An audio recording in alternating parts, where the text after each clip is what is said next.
Hello guys, welcome back to my channel.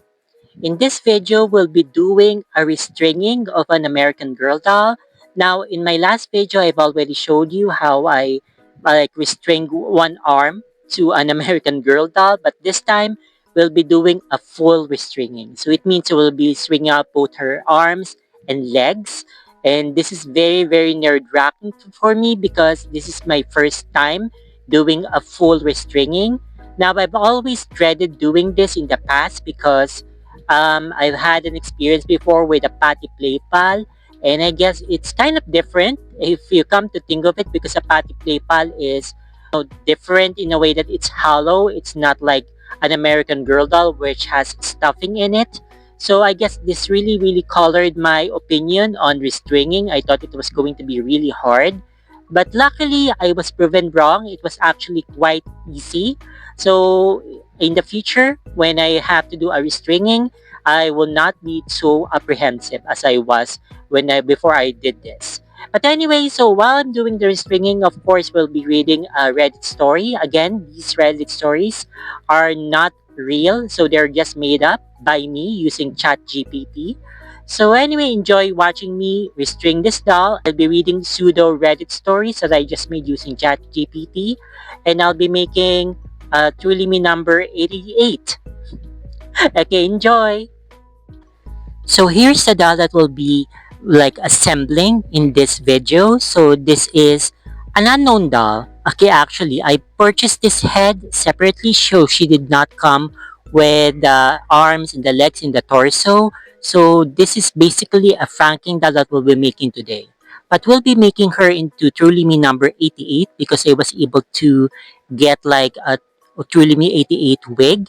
And as you can see, the legs are really TLC, like they have a lot of marks in them. So we'll need to have this acne cream treatment. We'll have to put acne cream on these arms and legs and then put them under the sun so to get rid of their pen marks. So as you can see, if you can read that, so it's labeled as just maybe these are like Jess's limbs. But so before I put them out under the sun, I'm going to just like clean them up with using a magic eraser. So yeah, there's no harm in doing this. And yeah, so I'll be starting with the head.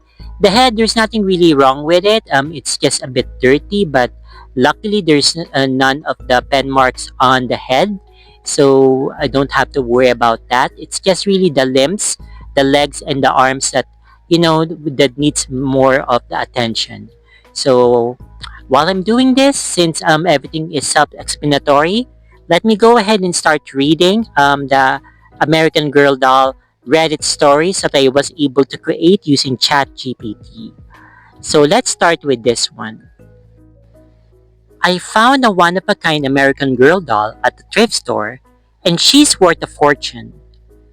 Okay, fellow AG lovers, you're not going to believe what just happened to me. I was at this tiny, hole-in-the-wall thrift store in my town, the kind that mostly sells musty old books and weird knickknacks. I wasn't even planning to go in, but something told me to stop by. And thank God I did, because I just made the find of a lifetime. Buried under a pile of stuffed animals was an American Girl doll. But not just any doll, she looked vintage, older than any of the main historical characters. Her hair was a deep auburn, her eyes a striking violet, which I've never seen before on an aged doll, and she was wearing a hand-stitched dress that looked way too detailed to be a standard release. I grabbed her immediately. No tag, no markings on her clothes. I took her to the register, and the lady just shrugged and said, "Eh, how about $5?" $5! I almost screamed. As soon as I got home, I started researching. I checked the usual AG collector sites, scanned through old catalogs. Nothing. She didn't match any official release. I posted a few pictures in a collector's Facebook group, and within minutes, my inbox blew up. Turns out, I may have just found one of the rarest prototype AG dolls ever made. According to a former AG employee in the group, She looks like one of the lost concept dolls that were designed in the late 80s but never released. The violet eyes, a test design that never made it to production. The dress, hand sewn by AG designers before mass production existed. And the best part, if she's legit, she could be worth thousands. I'm still in shock. I have an expert helping me authenticate her. But if it's true, I just bought a priceless piece of AG history for $5 at a random thrift store. I'll update as soon as I know more. But holy crap, this is a collector's dream come true. Okay, so that's very, very exciting. Um, yeah, I would probably feel the same way. Probably I would faint and, scream very loud if ever I got one of these prototypes, if ever those ever existed. Like, yeah, so actually let me share you a story. I think I already made a video about this before, but I was able to get my hands on a first generation Truly Me number six, or just like you number six, or my American Girl number six, whichever you prefer. But anyway, so she is one of the dolls that are very rare because they only were in on sale for a very short time. So if you're not familiar with the Truly Me number six, so she is the Truly Me number six that you're maybe familiar with are like it's like the blonde hair, green eyes one, the one that has laser green eyes. But before her, there was actually another, just like you number six, that was in sale. But she was immediately pulled out because she looks too much like Truly Me number four, or just like you number four, the Asian doll. So this one, the Truly Me number six, is actually dark haired with bangs, and then she has brown eyes. So she has pale skin. So she is very, very rare because, as I said, she was not in production for that long. So I was able to get my hands on one because my mother's friend just randomly gave me a doll. Okay, I don't know. She heard that I liked us, and she has this doll in her possession, and she doesn't really want it, and then she gave it to me, and turns out that she is not that common. She's rare. So how lucky is that? But anyway, if ever I was able to find one in a thrift store, because if you, in case you don't know, I don't live in the US. I live in the Philippines. So here, American Girl dolls are kind of rare. Like rare in the sense that you're not like easy to find. They're not really being sold in stores or anyone. The only way that you could get your hands on an American Girl doll is either through someone else's collection. Like if someone is selling their collection, and who knows how they got their doll. Maybe it was shipped, and then it was donated to somewhere else, and then they bought it some in a thrift shop. But not often do thrift shops carry like American Girl dolls. So, well, maybe I should try more because I don't really have a lot of opportunities of going to a thrift shop. But in case I do, how lucky I would feel if I was able to get my hands on even a common American Girl doll, like a classic mold, like Julie Me number 27, that's keep popping up everywhere. Okay, but yeah, I really, really want to experience that someday, to go to a thrift shop and then just purchase one for very cheap. Like if I could get one like for 10 pesos, for example, or 5 pesos. Like, isn't that so lucky if that ever happened? Okay, let's read the next one. You break my American Girl doll? Enjoy your haunted sleepover. So this happened when I was about 10, and I still feel a tiny bit satisfied about it. I had an American Girl doll, Samantha, my pride and joy. I saved up my allowance forever to buy her, and I treated her like royalty. Enter my cousin, Emily the Menace, also 10, but significantly less respectful of nice things. She came over for a sleepover and begged to play with Samantha. I reluctantly agreed, on the condition that she be careful. Of course, within 10 minutes, she accidentally yanked her arm clean off. No apology, no remorse, just an oops, whatever, and I was devastated. So I plotted. That night, while she was sleeping, I whispered things like, "You broke my arm. Now I'll take yours. I see you, Emily. You can't run forever.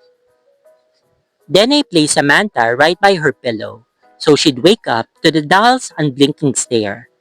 At around 3 a.m., she screamed, woke up my parents, and started crying that Samantha was haunted. I played innocent, saying, maybe she's mad about her arm. She refused to sleep, made my aunt pick her up early, and never touched my stuff again. Oh, and my parents felt so bad about the doll's arm that they paid to get it fixed. Justice served, courtesy of the ghost of Samantha. Okay, so that's kind of innocent actually. I mean, I guess I would do the same thing if ever that happened to me. Like if I had a cousin or anyone that would destroy one of my dolls, or even if it was an accident, I would definitely make them pay. Like I would be so mad that I would probably, slap them, and definitely I would demand that my doll be fixed. So I will tell them, okay, um, I don't really care who pays for it. So if my parents would pay for it, fine. But definitely my doll has to be paid. Like, okay, I'm not going to be playing games with anyone. So I need to have my doll, my Samantha doll, fixed no matter what happens. Like I don't care who does it. I don't care how it gets paid, but it definitely has to happen. And definitely, this Emily girl, okay, whoever she is, my cousin, of course, whoever it is, she cannot touch my dolls ever or any of my things ever again. Like, I don't even know why she would want to go on a sleepover with this child. Like, she doesn't sound like a very likable person. Like I'm so happy that I'm not really in that much close contact with any of my relatives, because some of them I really cannot stand, and I really would rather not like get in contact with them as much as possible. So yes, because I feel that it's better to be with people who are not related with, that you get along with, rather than people that you share the same blood but you really can't stand them for some reason. So I think it's better to let you know, keep a distance from those kind of people. Anyway, that's that for the Reddit stories. I hope that you enjoyed the two Reddit stories that I read for this video.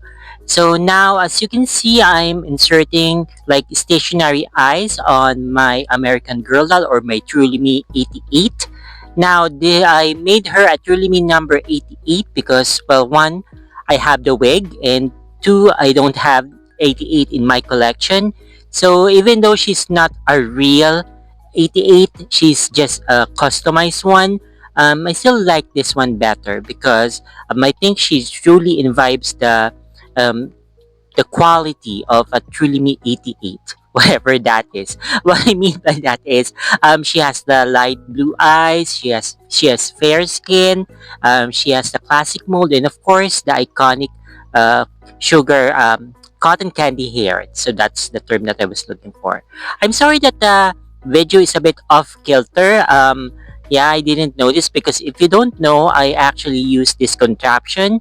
I place my phone around my neck, and for my ease, I probably have this angle, and all you can see here is this puppy at the right side, or the left side rather, to you.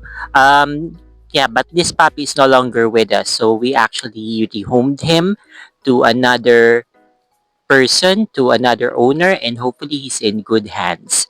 Well, I think he is. Okay, I think the person who owns him now is a dog lover. Hopefully, he is enjoying himself in his new home. Oh, okay. Actually, I shot this when I still had the two puppies.